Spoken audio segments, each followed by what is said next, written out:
Hello everyone, welcome back to Edmaths Mentor. तो कैसे हैं आप सब लोग? आई थिंक अच्छे ही होंगे। आज का जो हमारा लेक्चर है वो फिर से आपका जो लेक्चर नंबर 21 था या फिर 22, मतलब इससे पहले वाले लेक्चर में, ठीक है ना, हमने क्या डिस्कस किया था? उन जनरल फॉर्म्स, स्टैंडर्ड फॉर्म्स को डिस्कस किया था जिसके अंदर क्या होता है, आपको विदाउट रूट वाली क्वांटिटीज़ मिलती हैं डिनोमिनेटर के अंदर, dx upon x square plus a square, dx upon x square minus a square, dx upon a square minus x square. और इन फॉर्म्स के ऊपर आपने क्वेश्चंस डिस्कस किए थे। आपको क्या करना होता था? क्वेश्चन आपको डायरेक्ट इस फॉर्म के अंदर मिलता था, सिर्फ आपको एक्स स्क्वेयर का जो कोफिशिएंट है उसको 1 बना लिया, ठीक है, और जो कॉन्स्टेंट है उसको स्क्वेयर की टर्म में लिख लिया और डायरेक्ट वो स्टैंडर्ड फॉर्म को अप्लाई कर दिया, आपका इंटीग्रेशन आ गया, ठीक है। लेकिन आज आपको फॉर्म्स वही डिस्कस करने वाला हूँ मैं, ठीक है। उसी फॉर्म के अंदर आपको करना क्या है, पहले आपको क्वेश्चन को उसकी फॉर्म के अंदर रिड्यूस करना पड़ेगा, ठीक है। यानी कि कंसेप्ट आज डालने वाले हैं हम introduction of a new variable. हम एक न्यू वेरिएबल इंट्रोड्यूस करेंगे जो आज से पहले वाले लेक्चर्स में एक्सरसाइज 2.2 के अंदर जो कंसेप्ट हमने स्टार्ट किया था कि अगर आप क्वेश्चन को सोल्व नहीं कर पा रहे, जिस वे में आप सोल्व कर रहे हैं वहीं आपसे क्वेश्चन सोल्व नहीं हो पा रहा, तो आपको उसको एक नए वेरिएबल के अंदर चेंज करना पड़ेगा, ठीक है ना। उस वेरिएबल में चेंज करने के बाद आप क्वेश्चन को अच्छे से सोल्व कर पाओगे, क्योंकि आपको उसकी एक स्टैंडर्ड फॉर्म मिल जाती है, ठीक है ना। जैसे ही आप सब्स्टिट्यूट करते हो, और वो सब्स्टिट्यूशन आप तभी कर पाते हो जब उसका डिफरेंशिएशन भी आपके इंटीग्रेंट के अंदर हो, ठीक है ना। मतलब एक फंक्शन और उसका डिफरेंशिएशन आपके इंटीग्रेंट के अंदर होना चाहिए। आप उस फंक्शन को सब्स्टिट्यूट कर देते हो और उसका जो डिफरेंशिएशन है वो चला जाता है dt के अंदर, dx के साथ, ठीक है ना। ये कंसेप्ट आपको पता है, हम लास्ट लेक्चर्स में डिस्कस करके आए हुए हैं, ठीक है ना। आप आई टैब के ऊपर क्लिक करके देख सकते हैं, लास्ट लेक्चर से यहीं पे है, ठीक है ना। तो आज हम डिस्कस करेंगे, आपको स्टैंडर्ड फॉर्म्स तो यही मिलेंगी क्योंकि हमने नई स्टैंडर्ड फॉर्म्स को इंट्रोड्यूस किया है। दैट इज जो 7 स्टैंडर्ड फॉर्म थी ना इस टाइप की कि dx अपॉन एक्स स्क्वायर। देखिए अब आपको क्या मिलने लग गया। देखिए आपने ये स्टैंडर्ड फॉर्म्स डिस्कस की थी, मैं सिर्फ 3 स्टैंडर्ड फॉर्म्स लिख रहा हूँ जिनके ऊपर हम आज क्वेश्चन करेंगे। dx upon x square minus a square और dx upon a square minus x square. आपने ये स्टैंडर्ड फॉर्म्स याद किए, आ रही होंगी आपको याद देख के, ठीक है ना। इनके अंदर देखिए आपको क्या मिलता था, ऊपर सिर्फ dx मिलता था, सिर्फ dx मिलता था, सिर्फ dx मिलता था।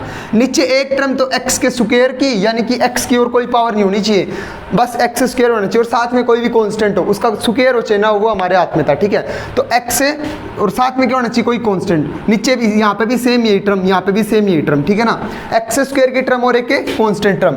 लेकिन आज वाले जो क्वेश्चंस है ना उनके अंदर देखिए, वो नीचे तो x की पावर 6 मिल रही है, ऊपर x की पावर 2 मिल रही है। ऊपर तो पहले dx होता था, अब तो dx के साथ कुछ और भी क्वांटिटी आ गई। तो आपको करना क्या है, आपका एम सिर्फ इतना रहेगा, आपको जो dx के साथ ऊपर वाली क्वांटिटी है ना उसको भगाना है।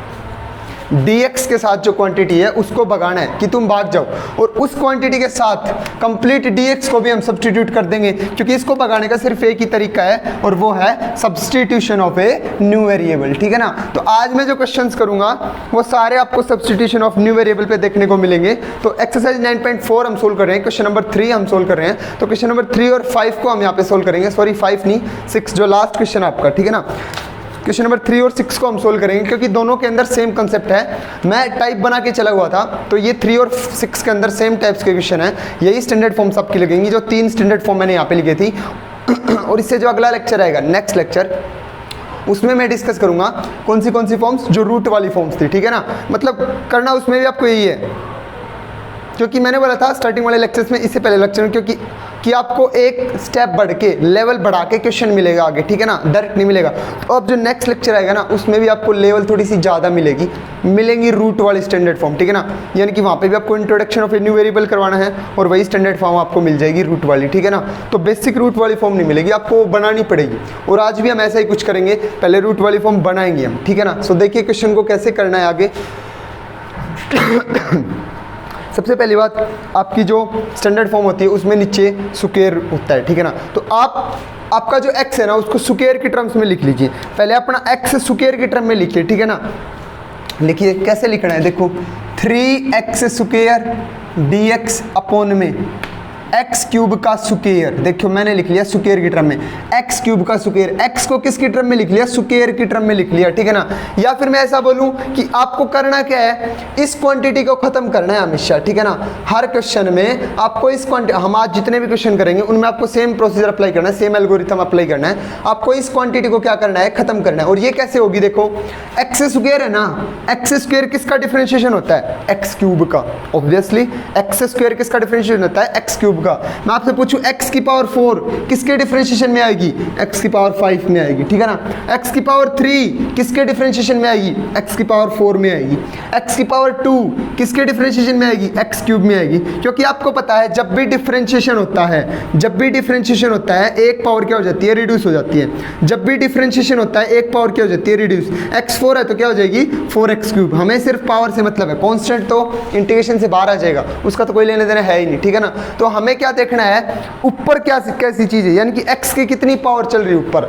तो ऊपर हमारे पास यहाँ पे x की कितनी पावर है स्टूडेंट्स, एक्स स्क्वायर है। और एक्स स्क्वायर किसका डिफरेंशिएशन होता है, एक्स क्यूब का। तो मैंने नीचे वाले x की पावर 6 को क्या लिख लिया, एक्स क्यूब का होल स्क्वायर। क्योंकि अब मैं यहाँ पे क्या करने वाला हूँ, एक्स क्यूब को अगर मैं टी पुट कर दूँ, एक्स क्यूब को अगर मैं टी पुट कर दूँ तो दोनों साइड डिफरेंशिएशन कर दीजिए।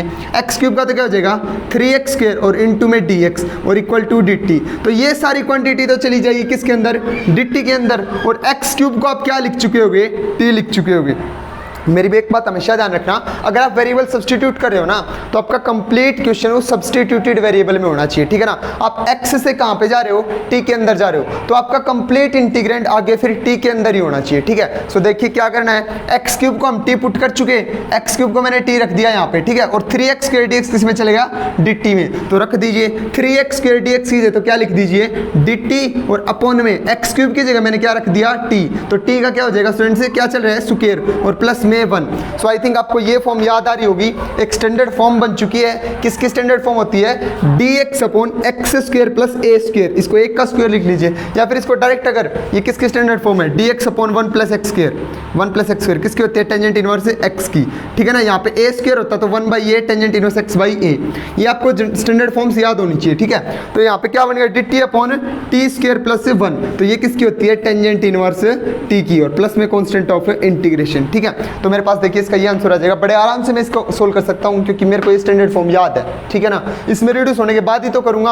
अब t की वैल्यू वापस सब्स्टिट्यूट करनी होती है, क्या, जो पुट की थी कितनी, एक्स क्यूब। तो t की जगह अगेन क्या रख देंगे हम, एक्स क्यूब। ये मेरा क्या आ जाएगा स्टूडेंट्स, आंसर, ठीक है ना। ये मेरा इंटीग्रेशन आ जाएगा इस क्वेश्चन का। सो आपको क्वेश्चन को प्रोसीड कैसे करना है, आपको ये देखना है कि स्टैंडर्ड फॉर्म बन रही है कि नहीं बन रही। कब बनेगी, जब नीचे एक्स स्क्वायर की टर्म हो, ठीक है ना, और ऊपर सिर्फ dx हो, या फिर सिर्फ dt हो, या सिर्फ dz हो, dp हो, dy हो, कुछ भी हो, ठीक है ना। अकेला उसका डिफरेंशिएशन होना चाहिए, यानी कि dt होना चाहिए, सिर्फ dx की टर्म होनी चाहिए ऊपर। अब ऊपर 3x स्क्वायर मिल रहा था तो इसको ऑब्वियसली खत्म करना पड़ेगा। और वो कैसे खत्म होगा, जब नीचे से कोई ना कोई फंक्शन आएगा या फिर ऊपर ही हो, और ये कंप्लीट किसके साथ चला जाएगा, dt के साथ, ठीक है ना। तो आपने क्या किया, इस टर्म को नीचे से एक्स क्यूब को क्या पुट कर दिया, टी, क्योंकि आपको पता था ऊपर एक्स स्क्वायर है और डिफरेंशिएशन में हमेशा एक पावर कम होती है। तो आपने एक्स क्यूब को तो टी पुट कर दिया और उसका डिफरेंशिएशन एक्स स्क्वायर आ गया और वो सब dt में चला गया और आपकी एक स्टैंडर्ड फॉर्म बन के आ गई, ठीक है ना। तो आपको क्वेश्चन को प्रोसीड कैसे करना है, आई थिंक आपको समझ आ रहा होगा। सबसे पहले आपको ढूंढना है कि इसको मैं कैसे स्टार्ट करूँ।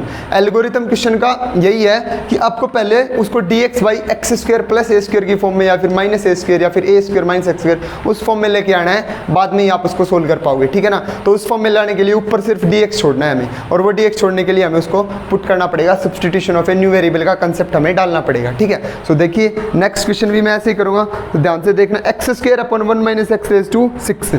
तो मेरा क्वेश्चन क्या है, देखिए dx अपॉन, ऊपर dx नहीं अकेला एक्स स्क्वायर है, 1 माइनस एक्स की पावर 6। अब देखिए आपको ये देखना है, ये एक्स स्क्वायर किसका डिफरेंशिएशन होता है, एक्स स्क्वायर किसका डिफरेंशिएशन होता है, एक्स की पावर 3 का।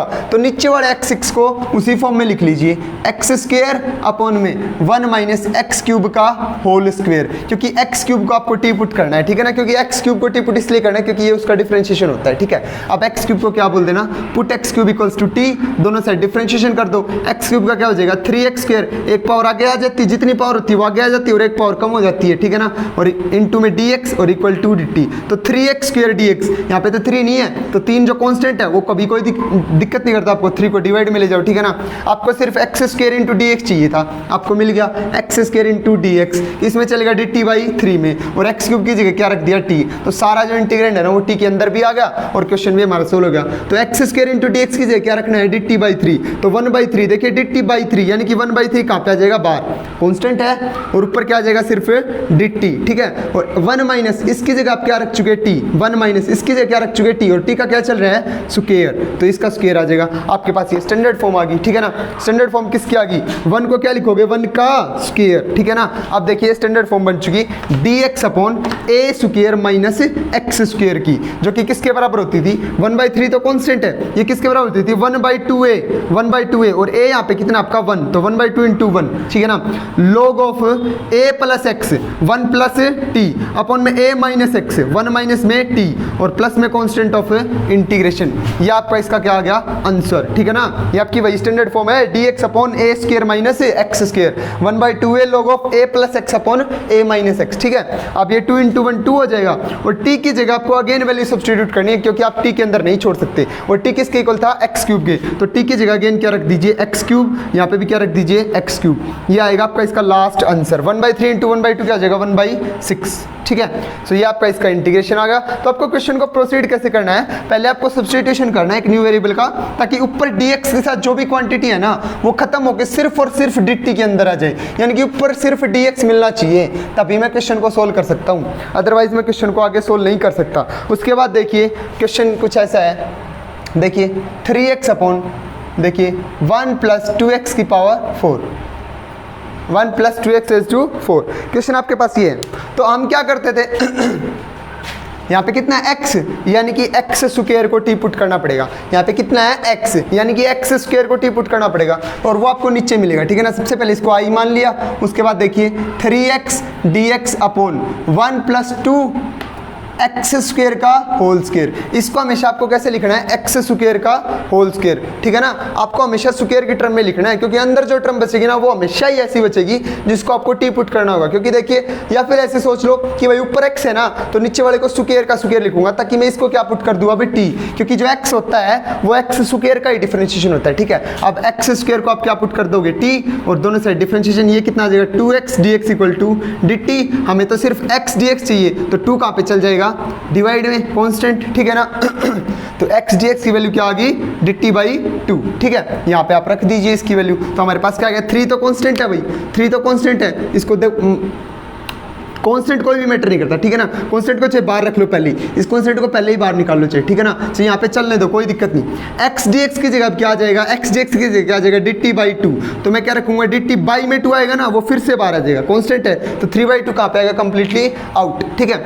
नीचे क्या बन गया 1 प्लस 2 इंटू, और एक्स स्क्वायर की जगह मैंने क्या रखा था, एक्स स्क्वायर की जगह रखा था मैंने t, और उसका क्या चल रहा है स्क्वायर, तो यहाँ पे आ जाएगा t का स्क्वायर, ठीक है ना। यहाँ पे क्या आ जाएगा t का स्क्वायर। उसके बाद ये भी हमारी एक स्टैंडर्ड फॉर्म बन चुकी है, ऊपर तो सिर्फ dx है और नीचे है 1 प्लस 2x स्क्वायर। मैं इसको x में बोल के दिखा रहा हूँ, क्योंकि आपने जनरल फॉर्म्स को, स्टैंडर्ड फॉर्म्स को x के अंदर याद किया हुआ है, ठीक है ना।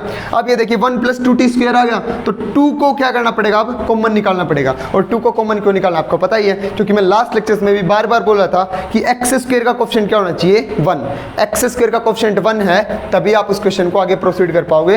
तो यहाँ से 2 को कॉमन लीजिए, 2 जैसे ही कॉमन आएगा यहाँ पे क्या आ जाएगा 1/2, और 2 क्या आ जाएगा यहाँ से कॉमन, और ये 2 इसके साथ मल्टीप्लाई में 2 इंटू 2 4, तो आपका बाहर कौन आ जाएगा 3/4, ठीक है।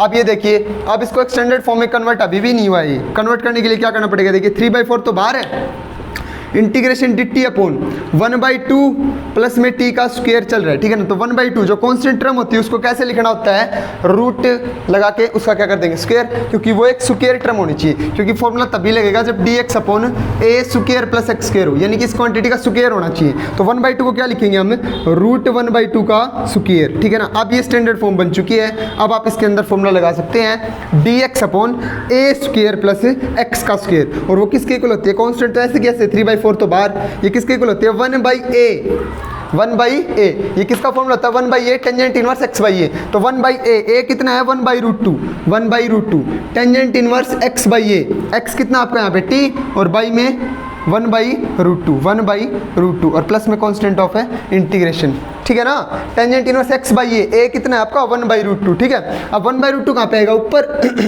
फोर्थ पोजीशन पे था, ये 1/√2 कहाँ पे आ जाएगा, √2 कहाँ पे आ जाएगा, ऊपर, तो ये आ जाएगा √2 इंटू टी आपका, ठीक है। अब आपको टी की जगह फिर से अगेन वैल्यू पुट करनी होती है, क्योंकि आप आंसर को टी के अंदर नहीं छोड़ सकते, क्योंकि टी में उसे क्वेश्चन थोड़ी दिया था। तो आपने टी किसकी जगह पुट किया था, x² की जगह। अब अगेन आप यहाँ पे आके टी की जगह क्या रख देना, x²। तो ये आपका क्या आ गया, इसका इंटीग्रेशन, ठीक है। 3/4 √2 टेंजेंट इनवर्स √2 x², ठीक है। सो आई थिंक स्टूडेंट्स आपको समझ आ रहा होगा हम क्वेश्चन को कैसे कर रहे हैं। हम dx के साथ ऊपर जो टर्म है ना उसको खत्म कर रहे हैं, ऊपर सिर्फ dx होना चाहिए और कुछ नहीं होना चाहिए, तभी आप अपनी स्टैंडर्ड फॉर्म लगा पाओगे, ठीक है ना। तो देखिए नेक्स्ट क्वेश्चन भी कुछ ऐसा ही है, I = 3x⁵ dx upon 1 + x⁻², ठीक है ना। देखिए क्वेश्चन हमारे पास ऐसा है, देखिए क्वेश्चन कुछ ऐसा हमारे पास 3x⁵ अपॉन 1 + x⁻²। तो हमें क्या करना है, ऊपर कितनी पावर्स है, x⁵, तो x⁵ को हमें खत्म करना है, तो क्या करना पड़ेगा, x⁻6 ढूंढना पड़ेगा, जिसको मैं टी पुट करूंगा, क्योंकि x⁻6 का ही डिफरेंशिएशन होता है, कौन, x⁵। तो अब देखिए क्या करेंगे हम, dx अपॉन ऊपर कितना है 3x⁵, इस कॉन्स्टेंट को बाहर निकाल लिया करो, बेशक कॉन्स्टेंट बाहर निकाल लिया, ठीक है, अपॉन 1 + x⁻6 का क्या लिखना है, इसको स्क्वायर, या फिर मैं ऐसा बोलूं इसको किसी का भी स्क्वायर लिख दिया करो, और वो किसी भी कौन आएगा जिसको टी पुट करना होता है, हमेशा ही ऐसा आएगा, ठीक है ना। अब x⁻6 को मैंने क्या पुट कर दिया, t, यहाँ से दोनों साइड क्या कर दो, डिफरेंशिएशन, x⁻6 का क्या आ जाएगा, एक पावर जो थी वो आगे और एक पावर कम, इंटू में dx = dt, ठीक है। अब 6 कहाँ पे आ जाएगा, डिवाइड में, क्योंकि मेरे को चाहिए x⁵ into dx, x⁵ into dx, ठीक है ना, और ये आ गया dt/6 में, और x⁻6 की जगह क्या रख दिया, t। तो कंप्लीट इंटीग्रेंड मेरा t के अंदर आ गया, 3 बार कांस्टेंट चल रहा है, इंटू में x⁵ इंटू dx की जगह क्या रखना है, dt/6, तो dt/6, और 6 कहाँ पे आ जाएगा बाहर, और 1 + x⁻6 की जगह क्या रखना है, t, तो t का स्क्वायर। अब ये आ गया आपके पास एक स्टैंडर्ड फॉर्म, जो आपके स्टार्टिंग 20 फॉर्मूला के अंदर होती थी, dx/1 + x², किसकी होती थी, dx/1 + x² किसकी होती थी, 3/6 कितना होता है, 1/2 हो जाएगा आपके पास, ये होती थी टेंजेंट इनवर्स t प्लस में कांस्टेंट ऑफ इंटीग्रेशन, ठीक है। 1/1 + x², टेंजेंट इनवर्स x की होती है, यहाँ पे t है तो कौन आ जाएगा, t। अब t की जगह अगेन वैल्यू पुट कर दीजिए, कितनी, x⁻6, तो यहाँ पे t की जगह क्या हो जाएगा, x⁻6, ये आपका क्या आ गया, इंटीग्रेशन, ठीक है। सो आपको क्वेश्चंस को ऐसे करना है। उसके बाद देखिए स्टूडेंट्स हमारा नेक्स्ट क्वेश्चन क्या है, x - 1 upon x² + 1 into dx, ठीक है। अब देखिए डिनोमिनेटर में आपको ऑलरेडी x² की टर्म मिली हुई है, ठीक है ना, आपको ऑलरेडी डिनोमिनेटर के अंदर देखिए x² की टर्म मिली हुई है ना, तो आप इसको कहीं पे पुट कर सकते हैं, क्योंकि आप जैसे इसको सब्स्टिट्यूट करोगे ये और भी छोटी पावर के अंदर चली जाएगी, ठीक है ना। आप इसको जो भी कुछ सब्स्टिट्यूट करोगे ये खत्म हो जाएगी, ठीक है ना। सब्स्टिट्यूट करने का हमारे पीछे तक क्या मतलब था, हमें पीछे बड़ी पावर मिली थी, x⁻6, x⁻12, x⁻8 वगैरह वगैरह, जो भी बड़ी पावर्स मिल रही थी, ठीक है ना, और ऊपर उसका डिफरेंशिएशन मिल रहा था। अब भी आपको देखो, अगर आप x² को टी पुट करते हैं तो x उसका डिफरेंशिएशन है, लेकिन x dx के साथ डायरेक्ट मल्टीप्लाई में नहीं है। जो भी फंक्शन का डिफरेंशिएशन होता है वो dx के साथ डायरेक्ट मल्टीप्लाई के अंदर होना चाहिए, तभी उसको सब्स्टिट्यूट किया जाता है, ठीक है ना। लास्ट लेक्चर से मैंने बोला भी है कि भाई इसका डिफरेंशिएशन dx के साथ डायरेक्ट मल्टीप्लाई में, इसका डिफरेंशिएशन dx के साथ डायरेक्ट मल्टीप्लाई में, तभी आप इसको सब्स्टिट्यूट करोगे, ठीक है ना। तो देखिए यहाँ पे आपको क्वेश्चन को कैसे प्रोसीड करना है, आप ना तो इसको सब्स्टिट्यूट कर सकते, ठीक है। तो आपको देखिए करना क्या है, आप इसको डेनोमिनेटर को अलग अलग कर लीजिए, नोमिनेटर के x के नीचे अलग x/x² + 1 और माइनस में हमने अलग अलग कर लिया। देखिए आप क्वेश्चन अलग से ही दिख जाएगा आपको, -1/x² + 1, क्योंकि इंटीग्रेशन के अंदर हम बहुत सारे क्वेश्चंस में से करते आए हैं कि हम नीचे वाले डेनोमिनेटर को सभी, ऊपर डिनोमिनेटर में जितने भी टर्म्स होते हैं सभी के नीचे अलग अलग कर लेते हैं, क्योंकि क्वेश्चन वहाँ से एक स्टैंडर्ड फॉर्म के अंदर जा रहा होता है, ठीक है ना। अब देखिए मैं इंटीग्रेशन अलग अलग लगाता हूँ दोनों के पास, x/x² + 1 इंटू dx, ठीक है, माइनस में 1/x² + 1 इंटू dx, ठीक है ना। अब आपको दिख गया होगा कि ये तो एक स्टैंडर्ड फॉर्म ही होती है, इसका तो कुछ सोल्व करना ही नहीं। 1/1 + x² किसका फॉर्मूला होता है, टेंजेंट इनवर्स x का, तो यहाँ से इसका तो आंसर डायरेक्ट आ जाएगा, कौन, टेंजेंट इनवर्स x, ठीक है ना। यहाँ पे इसमें आपको क्या करना पड़ेगा स्टूडेंट्स, देखिए नीचे x² + 1 है और ऊपर क्या है x, उसका डिफरेंशिएशन जो कि dx के साथ कैसे है, डायरेक्ट मल्टीप्लाई के अंदर, ठीक है ना। तो आप क्या करेंगे, x² को t पुट कर लेंगे, और मैंने बोला कि साथ में जो कॉन्स्टेंट होता है ना उसको भी साथ का सीट लिया करो, क्योंकि वो कोई खास दिक्कत करेगा नहीं आपको, ठीक है ना। तो एक्स स्क्वायर प्लस 1 को भी आपने क्या कर लिया, प्लस 1 को भी आपने क्या कर लिया, टी पुट कर लिया। अब देखिए क्या मिला, एक्स स्क्वायर का डेरिवेटिव 2x dx और 1 का 0 और इक्वल्स टू टी का dt। x into D x चाहिए ना आपको, तो 2 कहाँ पे चल जाएगा, डिवाइड में। x इंटू डी एक्स किस में चलेगा, dt बाई 2 में, ठीक है। और एक्स स्क्वायर प्लस 1 की जगह आपने क्या रख दिया, t, ठीक है। तो सारा ये इंटीग्रेंड आपका किस में सब्स्टिट्यूट हो गया, t के अंदर। तो यहाँ से आप क्या लिख सकते हो, क्या मिल गया आपको, x इंटू डी एक्स की जगह dt बाई 2 और 1/2 कहाँ पे ले लिया मैंने बाहर, और एक्स स्क्वायर प्लस 1 की जगह आपने क्या रख दिया, t। तो अब देखिए dt बाई टी मिल गया आपको, और ये dt by T standard form होती है किसकी, log t की। इसका डायरेक्ट इंटीग्रेशन क्या होता है, log ऑफ t, और प्लस में ये आ गया माइनस में टेंजेंट इनवर्स x और प्लस में कांस्टेंट ऑफ इंटीग्रेशन, ठीक है। आपको यहाँ से इसका आंसर मिलेगा। आप t की जगह अगेन सब्स्टिट्यूट कर दीजिए, क्या, एक्स स्क्वायर प्लस 1, t की जगह अगेन वैल्यू सब्स्टिट्यूट कर दी हमने, क्या, एक्स स्क्वायर प्लस 1। ये आपका आ गया इसका इंटीग्रेशन। एक बात ध्यान रखना, यहाँ से यहाँ तक आके आप क्या बोलोगे कि भाई मैं एक्स स्क्वायर प्लस 1 को क्या रख रहा हूँ, t रख रहा हूँ, तो वो चीज़ इन दोनों में काउंट होगी, ठीक है ना। जब आप यहीं पे आके और डायरेक्ट यहाँ पे बोल देते हो ना कि put X square plus 1 equal to T, substitution आप कर रहे होते हो, तो वो एक्स स्क्वायर प्लस 1 तो दोनों के अंदर है, वो दोनों के अंदर काउंट होगा। आपको अगर इसके अंदर काउंट करवाना है तो करने का तरीका हमने लास्ट लेक्चर्स में भी बोला हुआ है। आप इसको मानिए क्या, I1, इसको मानिए क्या, I2, यानी कि हमें I निकालने के लिए क्या निकालना पड़ेगा, I1 minus I2, I1 minus I2। तो पहले आप I1 को सोल्व कर लीजिए, फिर इसको अलग से उठाइए, I1 को लिखिए, उसके अंदर लिखिए कि हाँ put X square plus 1 equal to T, उसमें स्टार्ट कीजिए ऐसा करना। फिर आप I2 को उठाइए, आप जैसे अलग से I2 को उठाते हो, इसके अंदर थोड़ी ना आपको एक्स स्क्वायर प्लस 1 को टी पुट करना है, इसको डायरेक्ट आप क्या लिख दोगे, टेंजेंट इनवर्स x और प्लस में कांस्टेंट ऑफ इंटीग्रेशन। I2 के लिए C2 मान लेंगे, I1 के लिए क्या आ जाएगा, C1 आ जाएगा, फिर लास्ट में constant of integration C1 plus C2 आएगा। फिर C1 प्लस C2 को फिर से क्या रख देना, C1, क्योंकि मैंने पीछे वाले लेक्चर्स में भी बोला था कि कांस्टेंट ज़्यादा मैटर नहीं करता, C1 लिखो, C1 प्लस C2 छोड़ दो, C लिख दो, ठीक है ना, कोई मैटर नहीं करता, ठीक है। तो आपको इस क्वेश्चन को कैसे सोल्व करना है, आपको आगे चल के I1 और I2 में उसको सब्स्टिट्यूट अलग अलग कर लेना भाई, डिवाइड कर लेना, स्प्लिट कर देना उसको। क्यों, क्योंकि ये चीज़ जो आप एक्स स्क्वायर प्लस 1 को टी पुट करोगे ना, ये दोनों के अंदर काउंट होगी। आप सिर्फ इतना बोलोगे कि put X square plus 1 equal to T, अगर आप इतना भी बोलते हो ना कि put X square plus 1 equal to T in the first integral, तब भी सही है, तब भी आपको कोई नहीं मतलब गलत करेगा आपका क्वेश्चन, ठीक है। आप फर्स्ट इंटीग्रल के बारे में बोलते हो ओनली, तब भी वो फर्स्ट इंटीग्रल में ही पुट होगा और फर्स्ट में ही सोल्व होगा, दूसरे का आपने वेरिएबल चेंज ही नहीं किया, ठीक है ना। लेकिन अगर आपको सही वे में करना है तो आप पहले वाले को I1 मानिए, दूसरे वाले को I2, ठीक है ना। फिर I1 को अलग से सोल्व कीजिए, उसमें बोलिए कि सब्स्टिट्यूशन ये करना है, I2 में करना है तो उसमें अलग से बोलिए, ठीक है, नहीं करना है तो ऐसे ही कर दीजिए। नेक्स्ट क्वेश्चन आएगा ऐसा ही, देखिए कोई, तो उसमें देखते हैं कैसे करना, आपको फिर से बताया जाएगा। X square upon x square minus 9।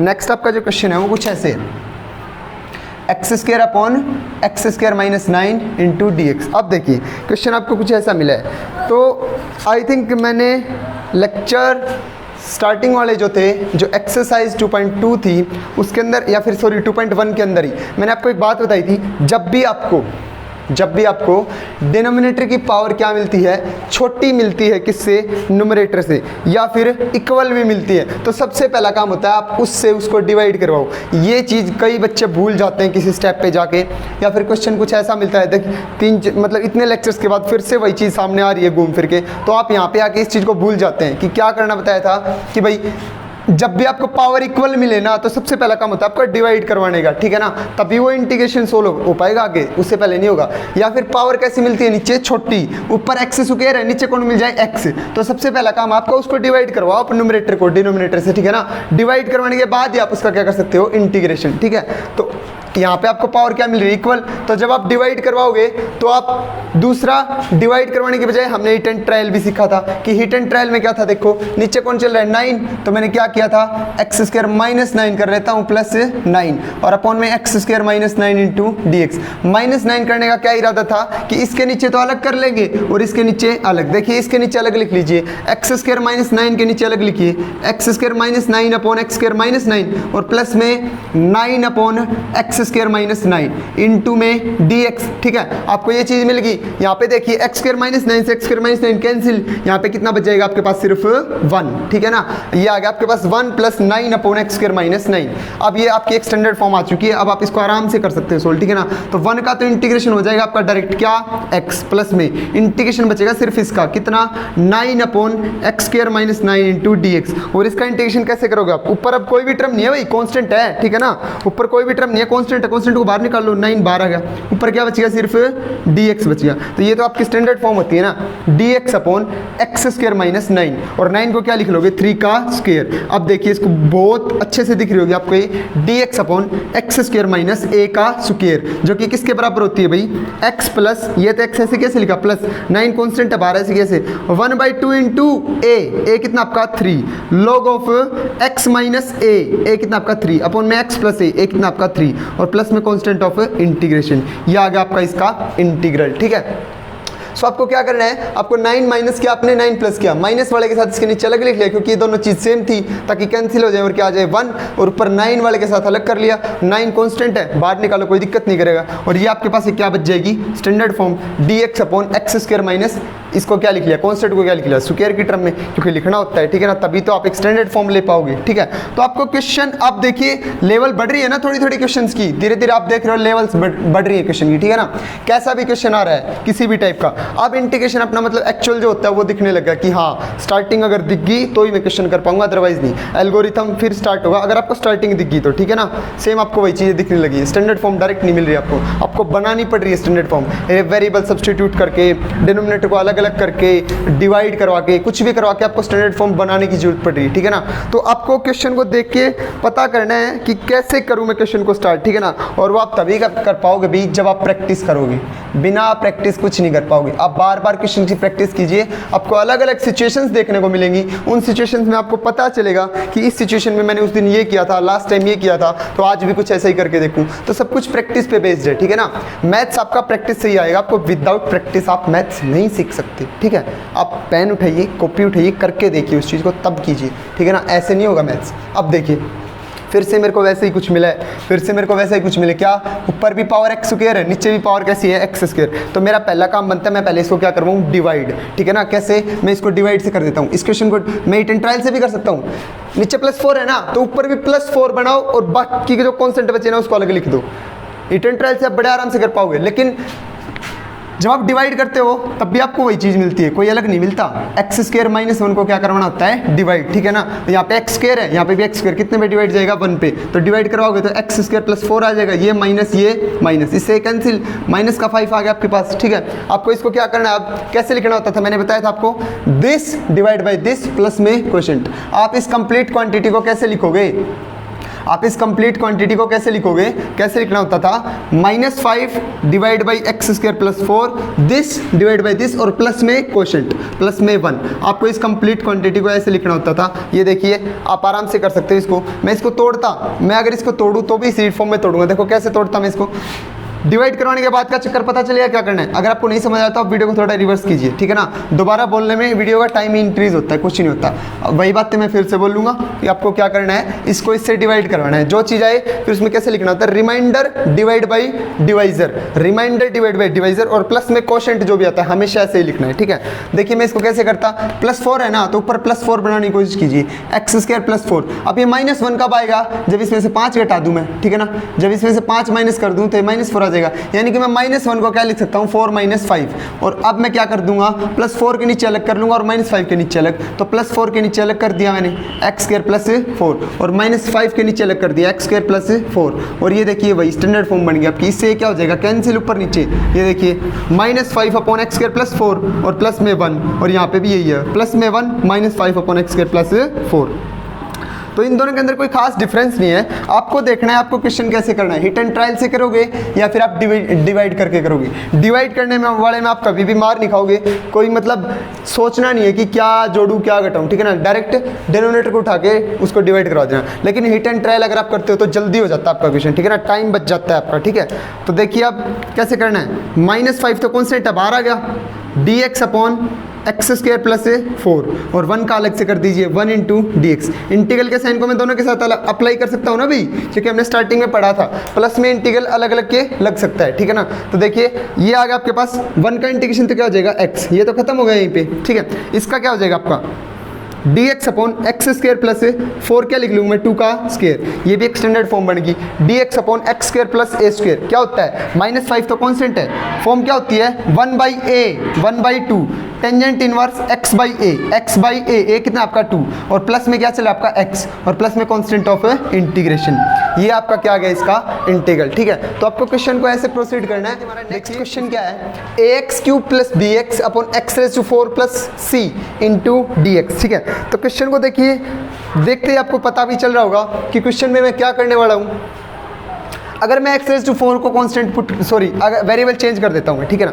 Simple सी बात, पहला तो ये है कि नीचे x स्क्वायर की टर्म नहीं है, x स्क्वायर की टर्म नहीं है तो डेफिनेटली मैं सब्स्टिट्यूशन करूंगा और किसका करूंगा x स्क्वायर का करूंगा, ठीक है ना। क्यों, ताकि नीचे x स्क्वायर की टर्म आ जाए। दूसरी बात x⁴ है, अगर मैं उसको सीधा कांस्टेंट पुट कर देता हूँ, कांस्टेंट बोल रहा हूँ, सीधा अगर मैं उसको सब्स्टिट्यूट कर देता हूँ किसी भी वेरिएबल में, ठीक है ना। x⁴ को मैं सब्स्टिट्यूट कर देता हूँ तो उसका डिफरेंशिएशन कौन आएगा x³ आएगा, लेकिन x³ तो डायरेक्ट मल्टीप्लाई में है ही नहीं dx के, ठीक है ना, नहीं है ना। तो इसको dx के डायरेक्ट मल्टीप्लाई में लेके आओ, कैसे लेके आओगे, dx अंदर है ना पूरे के, इसको इसके नीचे अलग करो, इसके नीचे अलग, dx अपने आप अलग अलग मल्टीप्लाई में आ जाएगा। देखिए मैं क्या बोल रहा हूँ, आप ax³ के नीचे इसको अलग लिखिए, ax³ इंटू में dx प्लस में x⁴ प्लस c और प्लस में इंटीग्रेशन को अलग अलग कर लीजिए bx अपॉन में x⁴ प्लस में c इंटू dx। अब देखिए जो x³ है ना वो dx के साथ डायरेक्ट मल्टीप्लाई में आ गया। आप x⁴ प्लस c को कांस्टेंट पुट कर सकते हो, x⁴ प्लस c को आप सब्स्टिट्यूट कर सकते हो किसी भी वेरिएबल में, ठीक है। यहाँ पे आप x⁴ प्लस c को सब्स्टिट्यूट करोगे तो आपको डिफरेंशिएशन नहीं मिलेगा। x⁴ का डिफरेंशिएशन कितना होता है x³, यहाँ पे तो ऊपर x है ना, तो x किसका डिफरेंशिएशन होता है x स्क्वायर का, ठीक है ना। तो यहाँ पे आप x स्क्वायर को सब्स्टिट्यूट करोगे, ठीक है, x स्क्वायर को t पुट करोगे, ऊपर उसका डिफरेंशिएशन मिल जाएगा। तो दोनों ही पार्ट में हम कुछ अलग अलग करने वाले हैं, इसलिए मैंने इनको i1 प्लस i2 पुट कर दिया, ठीक है। दोनों पार्ट में अलग अलग काम करना है ना, तो i किसके इक्वल आ गया i1 प्लस i2 के, यानी कि i1 की वैल्यू निकालूंगा फिर i2 की और फिर यहाँ पे पुट करूंगा, मेरे को मेरा आंसर मिल जाएगा। तो मैं i1 को उठा के चल रहा हूँ, क्या है मेरा i1 ax³ plus into dx upon x⁴ plus c। यहाँ पे x³ है ना तो x⁴ को t पुट कर दीजिए और साथ में कांस्टेंट होता है उसका बोल रखा है, कोई दिक्कत नहीं करेगा, साथ में इसको भी घसीट लो, ठीक है। तो इसका जब मैं डिफरेंशिएशन करूंगा तो x⁴ का कितना आएगा 4x³ और कांस्टेंट का 0 और इंटू में dx इक्वल टू dt और 4 आपका कांस्टेंट कहाँ पे चल जाएगा डिवाइड में, तो x³ इंटू dx किस में चलेगा dt/4 में, x³ इंटू dx किस में चलेगा dt/4 में, ठीक है ना। और a आपका कांस्टेंट है वो तो इंटीग्रेशन से बाहर ले लो, कोई दिक्कत नहीं है, ठीक है। तो आपका a कांस्टेंट इंटीग्रल से बाहर, x³ इंटू dx की जगह आपने क्या रख दिया dt/4 डिवाइड में चल जाएगा तो यहाँ पे dt आ जाएगा, dt/4 है ना डिवाइड बाई 4 तो 1/4 कांस्टेंट बाहर, ठीक है। x⁴ की जगह आप क्या रख चुके हैं t, x⁴ प्लस c की जगह आप क्या रख चुके हैं t, तो अपॉन में क्या आ गया t। अब देखिए a/4 तो कांस्टेंट बाहर है और dt/t का इंटीग्रेशन क्या होता है 1/t का स्टैंडर्ड फॉर्म है, क्या होता है log ऑफ t, ठीक है ना, और प्लस में कांस्टेंट ऑफ इंटीग्रेशन। i1 के लिए मैंने क्या ले लिया, मैं i1 उठा के चला था, i1 के लिए मैंने क्या ले लिया c1, आप c लीजिए कोई दिक्कत नहीं है, ठीक है ना, c लीजिए e d f a b c d कुछ भी लीजिए, लेकिन कांस्टेंट ऑफ इंटीग्रेशन लेना जरूर है, ठीक है। तो ये आ गया आपका इसका integration a/4 log t plus c1, ठीक है ना। t वापस से सब्स्टिट्यूट करना पड़ेगा कितना x⁴ प्लस c, क्योंकि हम t के अंदर आंसर नहीं छोड़ सकते, तो इसका आंसर आ जाएगा a/4 into log x⁴ plus c plus में कांस्टेंट ऑफ इंटीग्रेशन। सेकंड, दूसरा हमें i2 उठा के चलना है, कितना हमारा i2 bx dx upon x⁴ plus c, ठीक है ना। अब देखिए ये b तो कांस्टेंट है, बाहर ले लीजिए, ठीक है ना। अब देखिए ऊपर कितना है x, और x कैसे बनेगा जब आप x² को t पुट करोगे, ठीक है। तो यहाँ से आप x⁴ को क्या लिख लीजिए x² का होल स्क्वायर प्लस में c, ठीक है ना। अब आप x² को क्या पुट कर दीजिए t, ऊपर उसका डिफरेंशिएशन मिल जाएगा जो dt में चल जाएगा, ठीक है। तो आप x² को यहाँ से क्या पुट कर दीजिए t, तो put x² equals to t, इसका differentiation 2x dx equals to dt और x dx की वैल्यू कितनी आ जाएगी, dt by 2। x into D X की वैल्यू कितनी आ जाएगी, dt by 2। x into D X की वैल्यू dt बाई 2 आ गई, इसको आपने t पुट कर दिया, सारा इंटीग्रेंड आपका t में चला गया। तो देखिए क्या बनेगा, b तो कांस्टेंट है बाहर, और x dx की जगह क्या रखोगे, dt बाई 2, और 1 बाई 2 आएगा वो भी बाहर आ जाएगा, ठीक है। तो dt ऊपर आ गया, x dx की जगह अपॉन में एक्स स्क्वायर की जगह आपने क्या रखा है, एक्स स्क्वायर की जगह t रखा है, तो t का क्या चलेगा, स्क्वायर, t का स्क्वायर और प्लस में c। ये देखिए एक स्टैंडर्ड फॉर्म बन चुकी है, dx upon x square plus में कांस्टेंट। फिर बाद में क्या करते थे हम, कांस्टेंट को किसी न किसी का स्क्वायर लिखते थे, तो c किसका स्क्वायर बनेगा, रूट c का स्क्वायर, ठीक है ना। यही हमारा तरीका था, हम कांस्टेंट को रूट लगा देते थे, फिर उसका स्क्वायर कर देते थे, ठीक है। तो हमारे पास एक स्टैंडर्ड फॉर्म बन के आ चुकी है अब, dx upon x square plus a square. ये थोड़ा सा t के अंदर है, तो t के अंदर लगा देंगे, तो b बाई 2 हमारे पास क्या है, कांस्टेंट, प्लस में, सॉरी प्लस में नहीं, इनटू में standard form dx upon x square plus a square, 1 by a यानी कि 1 by root c, tangent inverse x by a यानी कि t बाई रूट सी, और प्लस में constant of integration that is c2। i2 उठा के चले तो क्या ले लिया मैंने, c2, ठीक है। अब वापस से t की जगह क्या पुट करेंगे हम, वही वैल्यू जो आपने सब्स्टिट्यूट की थी, t की जगह आपने क्या लिखा था, एक्स स्क्वायर, तो यहाँ पे t की जगह क्या लिख दीजिए, x का स्क्वायर। अब ये आपका कंप्लीट आंसर है इसका, तो ये आपका i2 आया है इतना, और ये आपका i1 था। तो आपका कंप्लीट i कब आएगा, जब आप इन दोनों को जोड़ोगे, तो यहां से मैं ये हटा के इन दोनों के बीच क्या लगा रहा हूं, प्लस का साइन। ये आपका इसका कंप्लीट क्या आ गया, आई आ गया, किसका, a/4 दिस। अब ये c1 प्लस c2 को मैं इकट्ठा लिख दूंगा, तो ये c1 प्लस c2 को मैंने इकट्ठा लिख दिया, ये पूरा जुड़ के जो कोई भी जोड़ आएगा मैंने उसको मान लिया ये आएगा भाई c, तो मैंने इसको लिख दिया प्लस में c। i के लिए मैंने इसको क्या लिख दिया, प्लस में कांस्टेंट ऑफ इंटीग्रेशन। तो ये आ गया आपका इसका कंप्लीट इंटीग्रल। आपको प्रोसीड कैसे करना, आई थिंक आपको पता चला होगा। आपको इसको अलग अलग करना है, पहले तो एक्स क्यूब वाले को इसके नीचे अलग, और उसके बाद bx वाले को इसके नीचे अलग, क्योंकि दोनों के अंदर अलग अलग काम हो रहा था। ऊपर इसमें तो x था, इसमें x क्यूब था, x क्यूब को x की पावर 4 चाहिए, x को x की पावर 2 चाहिए, यहाँ पे तो x की पावर 2 को टी पुट करना था, यहाँ पे x4 को टी पुट करना था, इसलिए दोनों को क्या करना पड़ा, अलग अलग सोल्व करना पड़ा। ये डायरेक्ट ही सोल्व हो जाएगा, एक अलग स्टैंडर्ड फॉर्म के अंदर आ रहा है, ये सोल्व होके एक अलग स्टैंडर्ड फॉर्म के अंदर जा रहा है, ठीक है ना। तो आपको क्वेश्चन को प्रोसीड करने से पहले देखना है कि भाई आप सही कर रहे हो या गलत, ठीक है ना। आपका जो डिफरेंशिएशन होता है ना, वो सीधा dx के साथ डायरेक्ट मल्टीप्लाई में होना चाहिए, सीधा dx के साथ डायरेक्ट मल्टीप्लाई के अंदर, तभी आप उसको क्या कर सकते हो, पुट कर सकते हो किसी फंक्शन को, और उसको dt में लेके जा सकते हो। dx के साथ डायरेक्ट मल्टीप्लाई में होना चाहिए, मस्ट रिमेंबर, ठीक है ना। अब कुछ क्वेश्चंस हैं ट्रिग्नोमेट्री बेस्ड हैं, सिर्फ 3 क्वेश्चंस हैं। आपके जो लास्ट क्वेश्चन है एक्सरसाइज का 6th क्वेश्चन, उसके 3 क्वेश्चंस हैं ट्रिग्नोमेट्री बेस्ड, हम वो करने जा रहे हैं। इसी टाइप के क्वेश्चन है बिल्कुल, ठीक है ना, इन्हीं स्टैंडर्ड फॉर्म्स में रिड्यूस होंगे, वो भी सिर्फ देखिए उनके अंदर चेंज क्या है। तो क्वेश्चन कुछ ऐसा है, cosecant square x dx upon में क्या है, 1 minus cot square x, 1 minus cot square x, ठीक है ना, i इक्वल्स टू दिस। तो देखिए इस क्वेश्चन में आपको क्या दिख रहा है, ऊपर कोसिकेंट स्क्वायर x जो है ना वो dx के साथ डायरेक्ट मल्टीप्लाई में है, और कोसिकेंट स्क्वायर x किसका डिफरेंशिएशन होता है, कोट x का। कोसिकेंट स्क्वायर x किसका डिफरेंशिएशन होता है, कोट x का।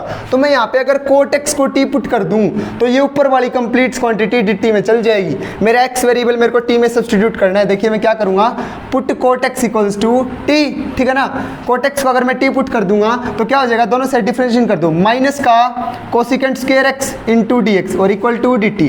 कोट का डेरिवेटिव क्या होता है भाई, माइनस कोसिकेंट स्क्वायर x, ठीक है ना। अब ये माइनस किधर आ जाएगा, इधर माइनस का dt। तो cosecant square x into dx की जगह तो क्या रख दिया मैंने, कंप्लीट। देखो कोसिकेंट स्क्वायर x dx के साथ डायरेक्ट मल्टीप्लाई में था, डायरेक्ट मल्टीप्लाई में, इस कंप्लीट की जगह तो क्या आ गया, माइनस का dt, तो रख दीजिए माइनस का dt। अब ये माइनस साइन बाहर ले लिया मैंने, dt आ गया ऊपर, और 1 माइनस में ऐसे कैसे, कोट का क्या चल रहा है, स्क्वायर, मैंने तो कोट x को t पुट किया है ना, तो t का भी क्या हो जाएगा यहाँ पे स्क्वायर, तो t का भी क्या हो जाएगा यहाँ पे स्क्वायर। अब आपके पास एक स्टैंडर्ड फॉर्म आ चुकी है, दैट इज dx अपॉन 1 को मैं क्या लिख लूंगा, 1 का स्क्वायर भाई, a स्क्वायर माइनस x का स्क्वायर, जो कि किसके इक्वल होती है भाई, माइनस ऐसे कैसे, 1/2a, 2 इंटू a कितना आपका 1, log of a plus x, 1 plus t upon a minus x, 1 minus t, और प्लस में कॉन्स्टेंट ऑफ इंटीग्रेशन, ये आपकी इसी के इक्वल होती है आई थिंक।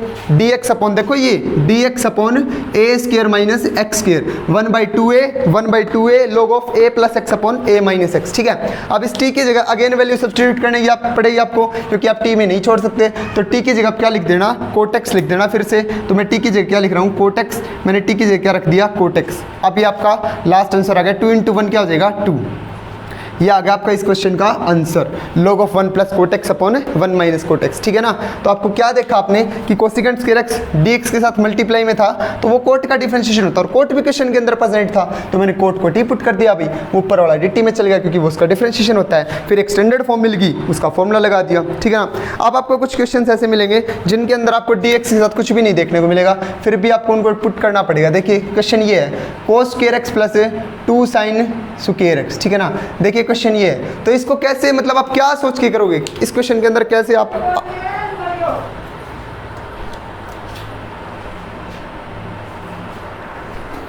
तो देखिए क्वेश्चन को आपको कैसे प्रोसीड करना है, dx upon cos square x plus 2 sin square x है, ठीक है ना। अगर मैं लास्ट वाले एक्सरसाइज के अंदर जाऊं 9.3 या फिर 2.3 जो भी है उसके अंदर अगर मैं बोलूँ आपको, तो आपको क्या बोला गया था, अगर आपको क्वेश्चन कुछ ऐसा मिलता है इंटीग्रेंड cos की पावर px इंटू साइन की पावर pqx, ठीक है ना, और आप p प्लस क्यू का अगर देखते हो, दोनों का जोड़ अगर देखते हो p प्लस क्यू का, अगर वो एक नेगेटिव इवन इंटीजर है, नेगेटिव इवन इंटीजर, तो आपको इस क्वेश्चन को कोट और टेंजेंट में रिड्यूस करना है हमेशा। क्वेश्चन को किस में रिड्यूस करना है, टेंजेंट और कोट में, लेकिन वहाँ पे वो मल्टीप्लाई में होते थे। मैं बोलता हूँ कि आप इस क्वेश्चन पे भी सेम रिजल्ट लगाइए। मैं ये बोलता हूँ अगर प्लस में भी है ना नीचे, तब भी अगर आप पावर्स का सम देखते हो और वो कैसा आ रहा है कि नेगेटिव इवन इंटीजर, देन आप उसको किसके अंदर रिड्यूस कीजिए, कोट और टेंजेंट के अंदर लेके जाइए। देखिए इस क्वेश्चन में भी अगर मैं आपको बोलूं रूल नहीं है, लेकिन अगर आप लेके जाओगे तो सही जा रहा है बिल्कुल। देखिए क्या पावर कितनी है, -2, डेनोमिनेटर में पावर कैसे रीड करनी है, हमेशा नेगेटिव, तो पावर कितनी है -2, यहाँ पे भी कितनी है -2, और -2 कितना हो गया, माइनस का 4, नेगेटिव इवन इंटीजर आ रही है ना, तो आप क्या कीजिए, नेगेटिव इवन इंटीजर आ रही है तो आप इसको टेंजेंट और कोट किसी में भी रिड्यूस कर लीजिए, आपका क्वेश्चन एकदम सही जाएगा। तो मैं क्या कर रहा हूँ, या तो आप इस क्वेश्चन को है ना न्यूमरेटर और डिनोमिनेटर को दोनों को ही किससे डिवाइड करवा लीजिए, cos स्क्वायर एक्स से, क्योंकि साइन स्क्वायर को cos स्क्वायर से डिवाइड करवाऊंगा तभी तो किस में जाएगा, ये टेंजेंट में जाएगा, क्योंकि साइन बाई कोस टेंजेंट होता है, ठीक है ना। या फिर कोट के अंदर लेके जाना है तो किससे डिवाइड करवा लीजिए, साइन से, तभी तो किस में जाएगा, कोट में, क्योंकि कोस बाई साइन क्या होता है, कोट। आपको एक काम तो करना ही पड़ेगा, या तो न्यूमरेटर डिनोमिनेटर दोनों को किससे डिवाइड करवा लो, साइन स्क्वायर एक्स से, या फिर न्यूमरेटर और डिनोमिनेटर दोनों को किससे डिवाइड करवा लो, कोस स्क्वायर एक्स से, तभी आप क्वेश्चन को आगे प्रोसीड कर पाओगे, अदरवाइज नहीं होगा, ठीक है ना। क्योंकि टेंजेंट बनाना है तो कोस स्क्वायर एक्स से डिवाइड करना पड़ेगा, और कोट बनाना है तो साइन स्क्वायर एक्स से डिवाइड करना पड़ेगा। सो देखिए क्या करते हैं हम, देखिए dx अपॉन, मैं cos स्क्वायर एक्स से डिवाइड करवा रहा हूँ ऊपर नीचे, तो cos square x upon cos square x plus में 2 into sine square x upon cos square x, ठीक है ना। और ऊपर भी करवाना पड़ेगा भाई, क्योंकि सेम चीज़ दोनों जगह करवानी पड़ती है, 1 by cos square x into D x, ठीक है ना।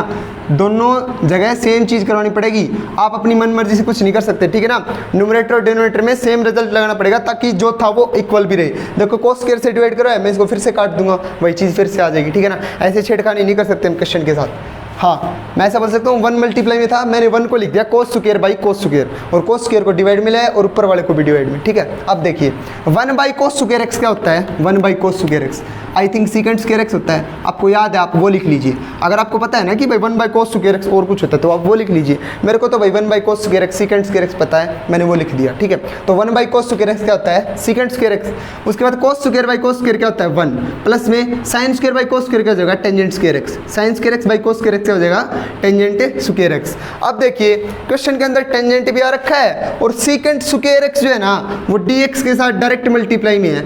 ऐसी सिचुएशन देखते ही तो रुकना ही मत, सीकेंट स्क्वायर एक्स dx का डायरेक्ट मल्टीप्लाई में आ गया ना, और सीकेंट स्क्वायर किसका डेरिवेटिव होता है, टेंजेंट एक्स का, तो टेंजेंट एक्स को उठा के टी पुट कर दो, ठीक है ना। तो टेंजेंट एक्स को उठा के क्या पुट कर दो, T, put tangent X equal to T, दोनों साइड डिफरेंशिएट करना, secant square X dx equals to dt, तो ये सारा किस में चल जाएगा, dt में, और इसकी जगह आपने टी रख दिया, वेरिएबल सब्स्टिट्यूट हो गया। इसकी जगह क्या रखना हमको, dt अपॉन में 1 प्लस 2, टेंजेंट एक्स की जगह टी रखना है, और टेंजेंट का क्या चल रहा है, स्क्वायर, तो टी का क्या आ जाएगा, स्क्वायर, ठीक है ना। तो 1 प्लस 2t स्क्वायर आ गया। अब ये स्टैंडर्ड फॉर्म आ गई, ये तब तक नहीं लगा सकता जब टी स्क्वायर का कोएफिशिएंट क्या हो, 1 ना हो, ठीक है ना। तो 2 कॉमन लेंगे तो 1/2 बाहर आएगा, और यहाँ पे क्या आ जाएगा 1/2, क्योंकि मैंने 2 को कॉमन लिया ना भाई, ठीक है। अब 1/2 को क्या लिखना होता है, 1/√2 का स्क्वायर, ये क्वेश्चन में कर चुका, ठीक है ना, 1/√2 का स्क्वायर। अब ये क्या बन गई, स्टैंडर्ड फॉर्म बन गई dx upon a² plus x² या फिर x² प्लस a²। ये 1/2 तो बाहर कॉन्स्टेंट है, स्टैंडर्ड फॉर्म क्या होती है, 1/a यानी कि 1/√2 into tangent inverse x by a, x कितना है t और बाई में a कितना है 1/√2 और प्लस में कॉन्स्टेंट ऑफ इंटीग्रेशन।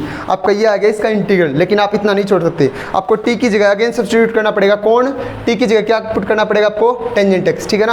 आपको x के अंदर ही आंसर लेके आना है, तो t की जगह क्या, देखिए 1/√2 ऊपर आएगा तो √2 आ जाएगा, ठीक है, √2 इंटू टी और t की जगह फिर से क्या रखना पड़ेगा आपको, टेंजेंट x। तो ये आ गया आपका इसका, और 1/√2 का यहाँ पे भी क्या लिख दूंगा मैं, √2, ठीक है ना, ये √2 ऊपर आ जाएगा। तो ये आ गया आपका इसका लास्ट आंसर, इंटीग्रल आ गया आपका इसका, ठीक है ना। सो आई थिंक आपको समझ आएगा क्वेश्चन में करना क्या है। अगर आपको ऐसा भी मिलते हैं ना situation, cos square plus sine square नीचे और कुछ भी कोफिशिएंट मिलते हैं, 3 और 4 मिल जाए, 5 और 6 मिल जाए, कुछ भी मिल जाए, आगे जो कोफिशिएंट होता है वो कुछ भी हो, वो कोई दिक्कत नहीं करेंगे। बस आपको क्या करना है, ऊपर नीचे या तो साइन स्क्वायर या फिर कोस स्क्वायर से क्या कर देना है, डिवाइड, ठीक है ना। आप दोनों में सही चले जाओगे, साइन स्क्वायर कोस स्क्वायर से डिवाइड करके वो क्वेश्चन या तो टेंजेंट और सीकेंट में रिड्यूस हो जाएगा या कोट और कोसिकेंट में। कोट को पुट करूंगा कोसिकेंट स्क्वायर चल जाएगा, टेंजेंट को पुट किया सीकेंट स्क्वायर चला गया, ऐसे ही वो चल जाता। फिर बाद में आपका एक स्टैंडर्ड फॉर्म मिल जाएगी और स्टैंडर्ड फॉर्म का आपको इंटीग्रल याद होना चाहिए, आप क्वेश्चन को कर जाओगे, ठीक है ना। इसी टाइप का एक लास्ट क्वेश्चन और है, मैं उसको और कर रहा हूँ, उसको करने के बाद आपको आई थिंक क्लियर हो जाना चाहिए कंसेप्ट की क्या कहना चाह रहे हैं हम, किस टाइप के क्वेश्चन आपको कैसे करने हैं, ठीक है ना। क्वेश्चन कुछ इसी टाइप का, देखिए क्वेश्चन के अंदर क्या है, i = dx upon 4 cos square x plus में 5 साइन स्क्वायर x। ये क्वेश्चन डिफेंस के एग्जाम्स में भी देखा गया है बहुत बार, एनडीए या फिर नेवी एयरफोर्स जो भी एग्जाम्स होते हैं उनके अंदर भी इस क्वेश्चन को देखा गया है। तो क्वेश्चन क्या है, देखो वही cos square plus sine square coefficient से कुछ भी हो, आपको क्या करवाना है, या तो साइन स्क्वायर से डिवाइड या फिर कोस स्क्वायर से। हम इसको दूसरे तरीके से लेके चलते हैं, ठीक है ना। मैं इसको अब की बार साइन स्क्वायर से डिवाइड करवाता हूँ, करवा दीजिए, कोई चेंज नहीं आने वाला, ऊपर नीचे साइन स्क्वायर एक्स से डिवाइड करवाइए। तो 1/sin स्क्वायर एक्स, न्यूमरेटर में कौन है 1 है ना, तो 1 को करवा दिया डिवाइड, डिनोमिनेटर को भी 4 cos स्क्वायर एक्स बाई में साइन स्क्वायर एक्स और प्लस में 5 साइन स्क्वायर एक्स बाई में sine square x. Sine square x से क्या करवाना भाई, डिवाइड। अब देखिए 1/sin स्क्वायर कितना होता है, कोसिकेंट स्क्वायर एक्स इंटू में dx अपॉन में 4 कांस्टेंट है, cos square by sine square क्या होता है, कोट स्क्वायर एक्स और प्लस में sine square by sine square कितना हो जाएगा 5। तो आपके पास कुछ ऐसा आ गया, ऊपर आ गया कोसिकेंट स्क्वायर एक्स जो कि dx के साथ डायरेक्ट मल्टीप्लाई में है, ठीक है ना, और नीचे मिल गया मेरे को कोट एक्स, कोट मिल गया और कोसिकेंट स्क्वायर मिल गया, ऊपर से dx के साथ डायरेक्ट मल्टीप्लाई में मिल गया। तो मैं क्या करूंगा, कोट एक्स को सब्स्टिट्यूट कर दूंगा, कोट एक्स को मैं टी पुट कर दूंगा। ये लास्ट वाला क्वेश्चन ये बिल्कुल सेम जो इंटीग्रल के ट्रिग्नोमेट्री के क्वेश्चन स्टार्ट हुए थे, इससे पहले वाले से पहले वाला question, cosecant square upon coat square, जहाँ पे मैंने कोट को क्या पुट कर दिया था, T, put cot X equals to T, क्योंकि कोट एक्स को टी पुट करते हैं उसका डिफरेंशिएशन क्या होता है, minus cosecant square x into D X equals to D T. और माइनस का साइन या फिर कोई कॉन्स्टेंट कभी भी दिक्कत नहीं करता, वो डिवाइड में आ जाता है, ये माइनस का साइन इधर आ जाएगा, ठीक है। Cosecant square x into D x equal to क्या गया, माइनस डी टी, तो ये सारा चल जाएगा डी टी में, और कोट की जगह आप क्या पुट कर चुके, टी, तो सारा आपका इंटीग्रेंड किस में सब्स्टिट्यूट हो चुका, टी के अंदर, और वो एक्सटेंडेड फॉर्म बनेगी। देखिए क्या बनेगी, इसकी जगह तो माइनस डी टी लिखना है, तो मैंने लिख दिया माइनस का डी टी अपॉन में, इसकी जगह माइनस डी टी और अपॉन में 4 इंटू कोट की जगह क्या रखना है, टी, और कोट का क्या चल रहा है, स्क्वायर, तो टी का भी क्या आएगा स्क्वायर और प्लस में 5, ठीक है ना। तो 4t स्क्वायर प्लस 5। एक बात हमेशा ध्यान रखना, यहाँ पे कोट स्क्वायर चल रहा है, ठीक है ना, तो कोट स्क्वायर को टी पुट नहीं करना भाई, डिफरेंशिएशन कोट का होता है, कौन, कोसिकेंट स्क्वायर। तो अगर आपका डिफरेंशिएशन बिल्कुल क्लियर है ना, ऐसे टिप्स पे आपका डिफरेंशिएशन बिल्कुल सभी का आपको याद है, तभी आप इन क्वेश्चंस को कर पाओगे। इंटीग्रेशन से पहले आपका डिफरेंशिएशन मस्ट भी टाइट होना चाहिए भाई, बिल्कुल टाइट होना चाहिए, सारी आइडेंटिटीज आपको याद होनी चाहिए, तभी आप एक फंक्शन को देख के और उसी इंटीग्रेंड के अंदर आप उसका आप उसका डिफरेंशिएशन ढूंढ पाओगे कि हाँ इसका डिफरेंशिएशन ये होता है, तो ये इसके अंदर है भी भाई, ठीक है ना। जब आपको उसका डिफरेंशिएशन एग्जैक्ट याद होगा तभी आप कर पाओगे, ठीक है।